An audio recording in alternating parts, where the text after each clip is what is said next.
Hello everyone, welcome back to my YouTube channel. Hello everyone, welcome back to my YouTube channel. Today I'm just doing a short video to discuss my reaction to Michelin's 2024 Vancouver Restaurant Guide. And with the ceremony, Michelin awarded 4 new restaurants an honor.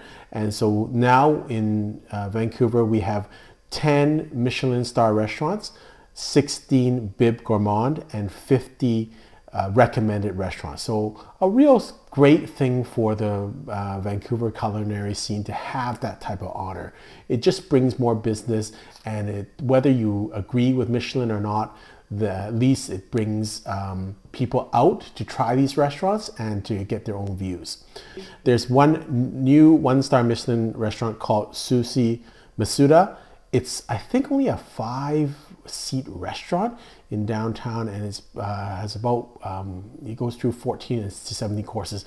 I haven't tried this restaurant, so I will try to get out to it, although I gotta be honest, it's gonna be hard because there's only 5 seats, and it doesn't thrill me to go for a 14 to 17 course meal, so we'll talk about that a little bit later. Next one is Gary's. It's become a Bib Gourmand restaurant. And again, I like these type of value eating, so I'd like to try that out. And then there's 2 more recommended restaurants, Bravo and Zab Bite. Again, these are restaurants I have not tried. And I guess that's the use of Michelin, to kind of highlight or showcase restaurants that we don't normally think about. And that's, you know, it's nice for them to get that honor, and I hope that brings them more business. So let's talk about our reaction to the guide. Again, congratulations to the new restaurants. I don't know, I haven't been to them, so I can't really make any comments about them. I will have to try them out. I will note that of the 10 restaurants that Michelin has chosen, I believe only 2, that's Aiden, Gendrudi, and Kisatanto, offer a la carte menu. Everything else is what they call price fix, or a kind of a fixed menu. And you have to understand firstly that that's how Michelin operates. So Michelin has certain criteria that they judge restaurants on, and that doesn't mean that it's going to be the best restaurants for you to dine in, or the best experience, or the best consumer, what we as consumers think are the best restaurants in Vancouver. It's just a certain criteria that they stick to, and they judge by those criteria, and based on those criteria they get certain results. So that's the first distinction we have to distinguish, because a lot of people say, well, those are not the best restaurants, or those are not the restaurants that everyone goes to. That's not what Michelin is judging, and they judge by their own standards, which is somewhat of a mystery to people, and I'm sure by their standards they are correct in their judging. But that is something that you'll note that maybe that's a good or bad thing. That gives the impression to a lot of restaurants that in order to get a star, you must do these price fix menus. And you'll see that certain restaurants did change up their menu. They used to offer a la carte dining. Now they do these price fix or these set menu dining. In particular, Anna Leonard changed their menu, maybe to get a star, maybe to be considered as a star-worthy restaurant. That's great for them. But I'm glad, I hope that that will not change the Vancouver scene, because for those who are outside Vancouver, to me, that is not what's representative of what most people eat in Vancouver. Most of us don't really like to have these long extended price fixed dinners. We like the choice. We're casual. We like the casual atmosphere. We like to have that spontaneity. Maybe it's great for visitors, but that's not, in my opinion, the majority of restaurants. And in fact, very few restaurants other than Michelin star restaurants are price fixed menu only. The second thing I'll note is, of the 10 restaurants, 3 are Japanese and only 1 is Chinese. And that one Chinese restaurant is really a fairly new Chinese restaurant and can be considered more China cuisine, Beijing cuisine. And if anyone knows the demographics of Vancouver, about, a large percentage, I won't say how much percentage, is Asian, and of that Asian population, a lot of Chinese. And of that population, a wave of immigrants that came in the 60s and 70s came from Hong Kong. So that is why the development of Hong Kong or Cantonese cuisine is longer history here in Vancouver. And arguably, it's probably one of the best places in the world to eat Cantonese cuisine. And also now with the influx of immigrants from China, also various areas of China cuisine. So not that I'm taking away anything from the restaurants that have stars, but I would have liked to see more restaurants who are Chinese restaurants get notoriety. And that means whether we have more of the recommended restaurants, more Bib Gourmand, or more star restaurants. And here's my thinking, and there's a couple of things I want to discuss here. Tendency that Michelin prefers Japanese cuisine in particular to other types of Asian cuisine. There's a number of theories why. You'll see also that Japan has an inordinately high number of Michelin star restaurants, I think second only to France. And in terms of cuisine type, they also have it. I think there's a couple of reasons. One I've heard is that the market or the tire market for Michelin is very important in Japan, and that's why that's always front of mind to them, because you have to realize, again, Michelin is a tire company, not a food company. And so the Michelin guide, and you'll see my other video on that, which I'll put at the end of this video, was made as an adjunct to sell tires and to make this guide where they're the best hotels, best restaurants, so that people would travel, and when they travel by car, they would then visit different places and they would use their tires more. So it's always been an adjunct, and only in the last few, I think 10 years, has it been a money-making proposition for Michelin. But still, the majority of the business for Michelin is their tires, not the restaurant. So whatever market serves that, whatever market is important to them, they should probably put more emphasis on that. The second thing that I've seen is that just Japanese cuisine seems to lend itself to the judging criteria of Michelin. That is, it's precise, it's got these kazeki or fixed menus that Michelin really likes. It's easy to judge that. And my argument with that is that, in fact, I think that restaurants that offer a bigger menu it's much more difficult to be consistent as compared to a restaurant that only has a fixed price menu, only serves 10 dishes every night, or perfects these dishes and serves it to every patron. So not that I'm saying that there's no place for price fixed menus or set menus in Michelin, but maybe there should be more de-emphasis of that, particularly in the Vancouver market. The Vancouver market, that's not representative of the market. So that's the other knock I think that I have of Michelin. And now that they are in Vancouver, I understand how they judge. I use their guides in different cities a different way.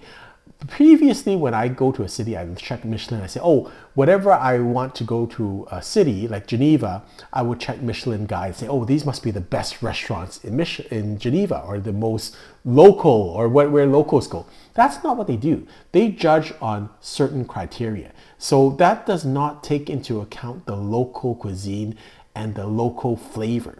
And if people watching this or looking at the Michelin Guide Vancouver think that is representative, all the locals will be here, this is how the locals eat. No, we don't.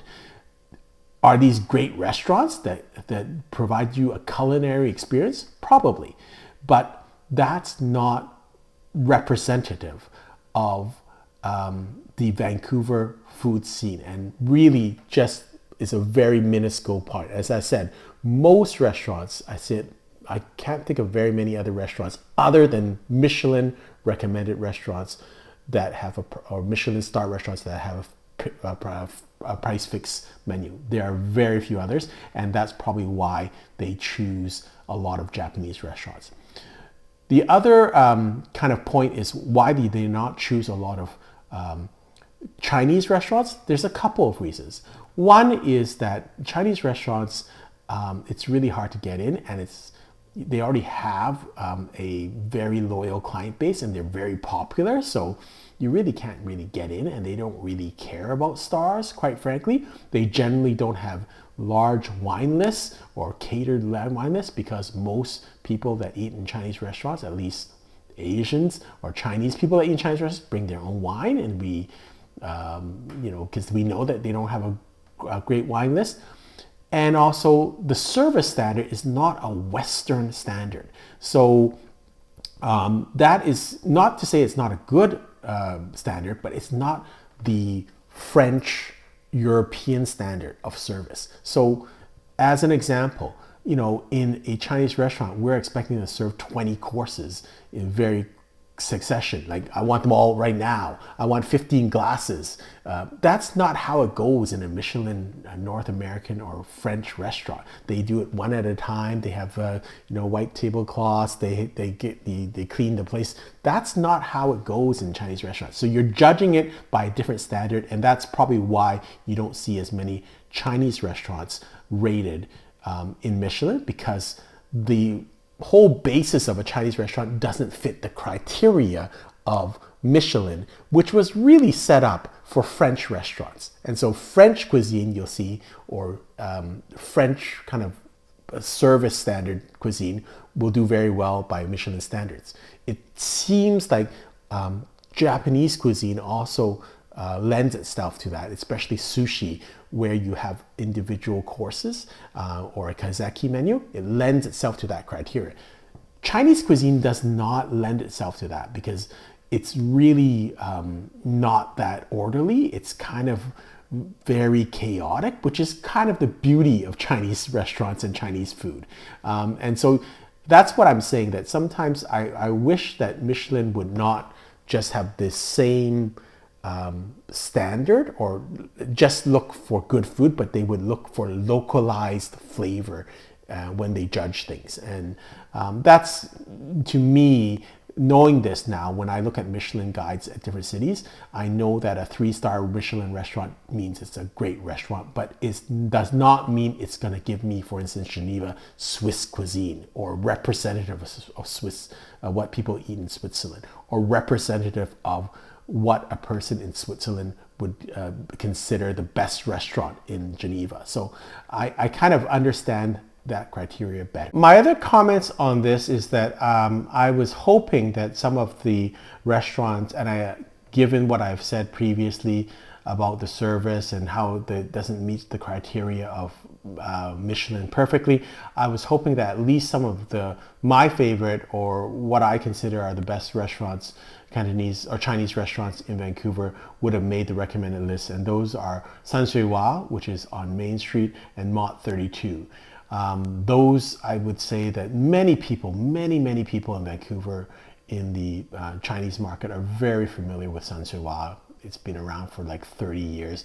And over the last 10 years have been excellent. The food quality is excellent, and the service quality is excellent. So to a very westernized standard, I would say. Same thing with Mott 32. They are a recommended restaurant, I believe, in Dubai. And so they have that honor, and it's really essentially the same kind of setup, although each Mott 32 in different country has a little bit of specialized or individualized food choices. But the service standard is very high and the food quality is very high. So I'm very disappointed that those two are in there. And one of my favorites, Red Star, on the west side of Vancouver. It's a very popular place, well known in the west side of Vancouver for very good Cantonese cuisine and long-standing excellence. Unfortunately, these three were not recognized. There's a couple of other restaurants I want to talk about that maybe some people expected to get recommended or stars. As you know, as people know, Chiopino is, I believe, closing, and they are not considered for a star anymore. There's another restaurant called Hawksworth, is also a restaurant that many people thought would have got a star. I haven't been back, so I cannot comment on that. There are two restaurants that I can comment on. One is Tojo, which is a very famous, long-standing Japanese restaurant. I was just there, and unfortunately, I have to report that I do believe that Michelin was correct not to give them a star, and in fact not to recommend them. It is, in my opinion, a much different restaurant than it was 15 years ago. It was probably the top Japanese restaurant in town, but it's one of these things where, you know, they're kind of stuck 15 years ago and everyone else has elevated their level.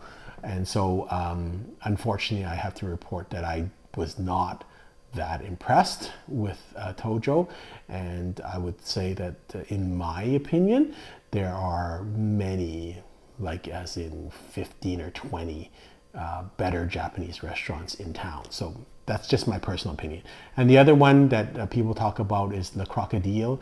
It did not get recommended, it did not get a star, but it has changed hands. The original chef has now been or transferred the management to Rob Feeney, who's a very famous chef. I was just there. You know, actually the food quality is actually very close to the star, and I was debating that in my mind. You'll see my full review of that restaurant shortly. I don't think at this point, I think the jury is still out. It is a very casual restaurant. It's really quite packed. I think maybe next year we'll have a better idea. So hopefully, I do believe it should get at least recommended. I'm not quite certain it should deserve a star at this point, but again, it's a very good restaurant. So I think it just needs a little bit more time. And one of my other disappointments was a real long-standing restaurant in Vancouver called High's Steakhouse. There's another outlet in Whistler. I think it's a classic place, and again, it's one of these places where it was 15 or 20 years ago one of the top steakhouses, then had a lulling period, and I think over the last 5 years has really come back into style. And the servers there are long-standing, have excellent, exceptional service. Just that old school, classic, elegant style.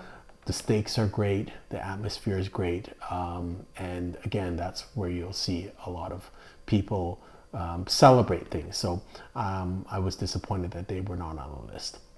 Hope you've enjoyed this video. I'm sure I'm going to get lots of comments on this, and welcome to, I really look forward to engaging in discussions as long as everyone's polite and respectful. And again, I hope that I can visit some of these 4 new restaurants in this year. Again, I might not be that excited to go to the One Star Michelin just because it's going to be really hard to book, and 2, it's probably going to be expensive, and 3, you're going to need a lot of time. And again, that is not something I really look forward to. When you're visitors to Vancouver, maybe you've got that time, but again, that's, I would say, uncommon for people in Vancouver to go to a fixed price menu restaurant, particularly if you're talking about 14 to 17 courses, and some people don't really like sushi. So hope you've enjoyed this video, and welcome your comments. Until next time, happy eating.